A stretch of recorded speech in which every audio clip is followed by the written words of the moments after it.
আজ সোমবার নবম রোজায় আল্লাহর এই জিকিরটি ৭০ বার করুন। ৭০ বছরের গুনাহ মাফ হবে, জান্নাত নসিব হবে, দোয়া কবুল হবে, আশা আকাঙ্ক্ষা পূরণ হবে। চলছে পবিত্র মাহে রমজানের রহমতের দশক। এই দশক ধীরে ধীরে আমাদের কাছ থেকে বিদায় নিয়ে যাচ্ছে। জানি না আমাদের গুনাহসমূহ এখনও ক্ষমা হলো কি না, আল্লাহ তাআলা এখনও আমাদের জীবনের সকল গুনাহ মাফ করলেন কি না। আমরা ইবাদত বন্দেগী করছি, পবিত্র মাহে রমজানের রোজা রাখছি, কোরআন তেলাওয়াত করছি, জিকির আজগার করতেছি, তারাবির নামাজ আদায় করতেছি। আল্লাহ তাআলা কবুল করলো কি না, সেজন্য আল্লাহ তাআলার দরবারে সর্বদাই কবুল হওয়ার জন্য দোয়া করা, আল্লাহ তাআলা যেন কবুল করেন, আমাদের জীবনের সকল গুনাহগুলোকে মাফ করে দেন। তাই পবিত্র মাহে রমজান মাস রহমতের মাস, মাগফিরাতের মাস, জাহান্নাম থেকে মুক্তির মাস, তাকওয়া অবলম্বন করার মাস, পরহেজগারি অবলম্বন করার মাস, সিয়াম সাধনা করার মাস, আত্মসংযম করার মাস। রোজা এটি ফার্সি শব্দ, এর আরবি হলো সওম।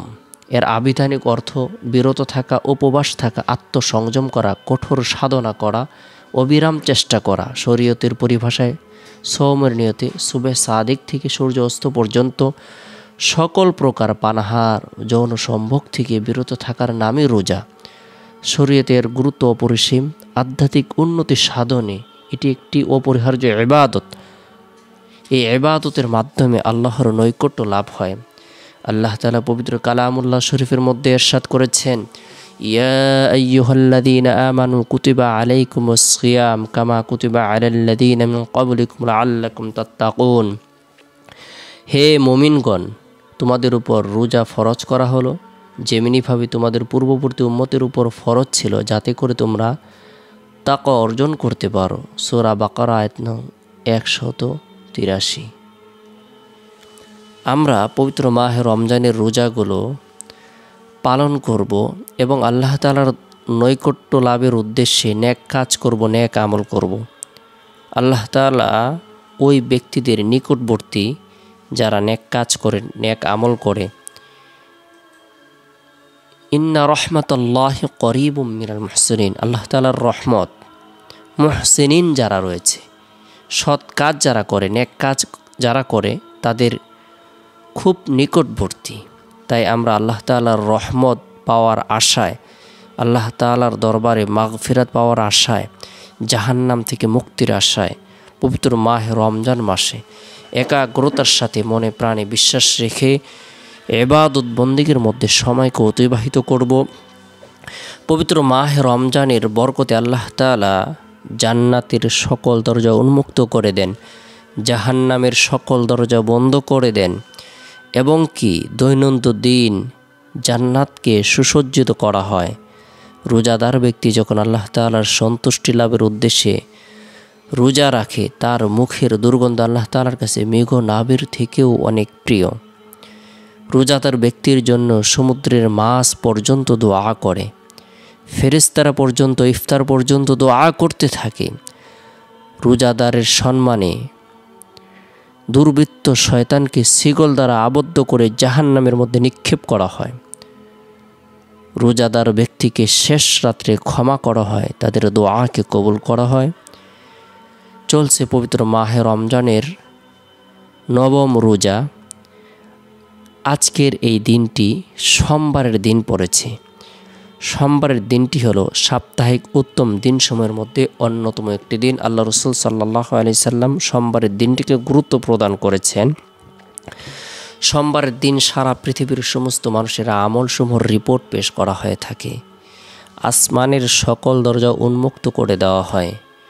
তাই আমরা প্রত্যেকেই সোমবারের দিনটিকে গুরুত্ব প্রদান করব, পবিত্র মাহে রমজান মাসটিকে গুরুত্ব প্রদান করব।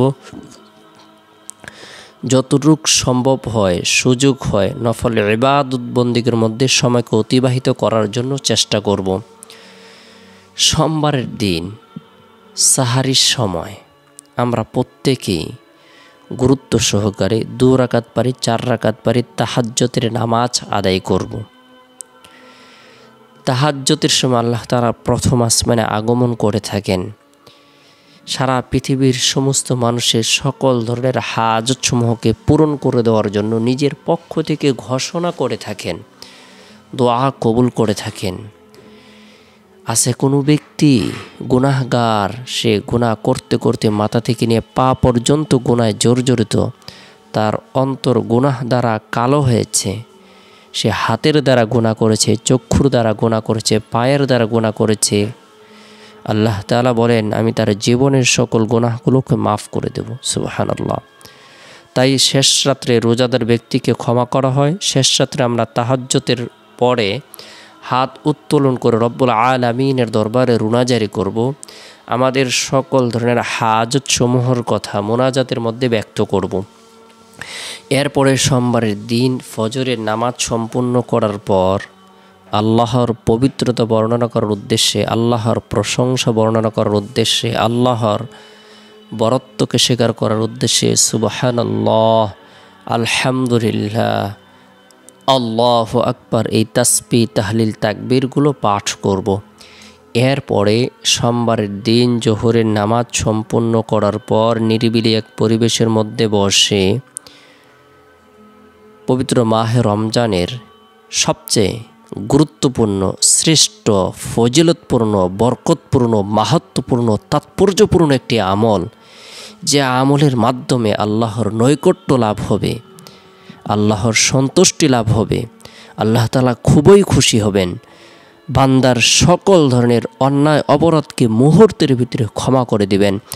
আল্লাহ রাসূল সাল্লাল্লাহু আলাইহি সাল্লাম তার দরিদ্র উম্মতদেরকে পবিত্র মাহে রমজান মাসে আল্লাহর সন্তুষ্টি লাভের উদ্দেশ্যে যে 2টি আমল করতে বলেছেন, এর মধ্যে থেকে অন্যতম একটি আমল হলো ইস্তিগফারের আমল করা। সুবহানাল্লাহ।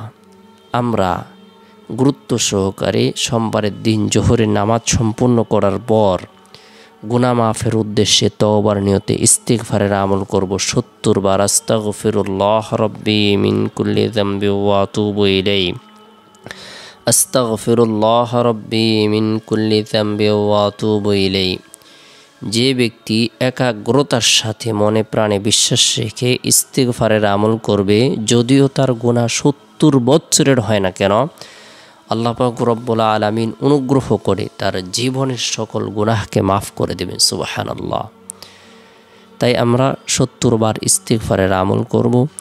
এরপরে সোমবারের দিন আসরের নামাজ সম্পূর্ণ করার পর গুরুত্ব সহকারে লা ইলাহা ইল্লাল্লাহ, আল্লাহ ছাড়া কোনো মাবুদ নাই, এই কালিমার জিকির করব।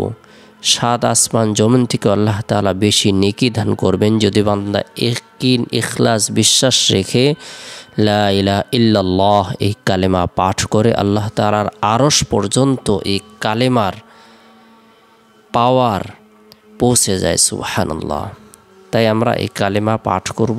এরপরে সোমবারের দিন ইফতারের পূর্ব মুহূর্তে ক্লান্ত শ্লান্ত শরীর নিয়ে ক্ষুধার্ত অবস্থায়, পিপাসার্ত অবস্থায় মনে প্রাণে বিশ্বাস রেখে হাত উত্তোলন করে রব্বুল আলামিনের দরবারে বুক ভরা আশা নিয়ে প্রার্থনা করব, দোয়া করব। রোজাদার ব্যক্তির দোয়া আল্লাহ তাআলা ইফতারের সময় কবুল করেন, তাদেরকে ক্ষমা করে দেন। রোজাদার ব্যক্তি যখন ইফতারি সামনে নিয়ে আল্লাহ তাআলার হুকুমের অপেক্ষায় থাকে আর আল্লাহ তাআলাকে স্মরণ করতে থাকে, ইয়া ওয়াসিআল ফাদলি ইগফিরলি, নিজের গুনাহের কথা স্মরণ করে এই দোয়া পাঠ করতে থাকে, আল্লাহ তাআলা ফেরেশতাদের নুরানি মজলিসে গর্ব করতে থাকেন